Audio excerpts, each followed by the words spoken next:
Hero Naga Chaitanya heroine సమంతల బంధం గురించి అందరికీ తెలిసిన విషయమే. ప్రేమించి పెళ్లి చేసుకున్న ఈ జంట కొన్ని సంవత్సరాలకే విడాకులు తీసుకోవడం జరిగింది. తెలుగు ఇండస్ట్రీలో సమంత నాగ చైతన్య జంట బెస్ట్ పేర్ గా నిలుస్తుందని అందరూ భావించారు. కానీ వీరి మధ్య విభేదాలు రావడంతో విడాకులు తీసుకొని ఎవరి జీవితాన్ని వాళ్ళు కొనసాగిస్తున్నారు. అయితే విడాకుల విషయంలో అభిమానులు రెండు వర్గాలుగా విడిపోయి సమంతది తప్పేంటి, లేదు నాగ చైతన్యదే తప్పని సోషల్ మీడియా వేదికగా యుద్ధం చేశారు.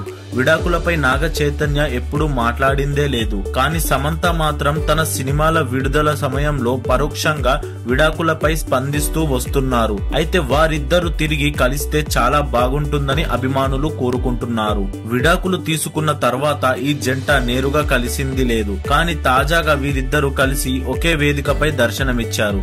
అమెజాన్ ప్రైమ్ ముంబై వేదికగా ప్రమోషన్ ఈవెంట్ నిర్వహించింది.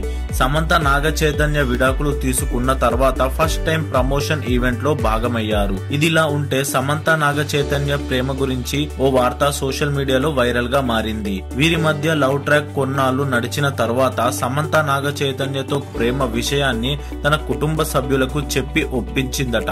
ఇదే విషయాన్ని నాగ చైతన్యను కూడా వారి ఇంట్లో చెప్పమంటే ఆయన భయంతో చెప్పలేదట. ఇలాగే కొన్ని రోజులు గడిచినప్పటికీ ఇంట్లో చెప్పకపోవడంతో విరక్తి చెందిన సమంత, మనం ప్రేమించుకున్న విషయాన్ని మీ ఇంట్లో చెప్పకపోతే నేను నీకు రాఖీ కడతానని బెదిరించిందట.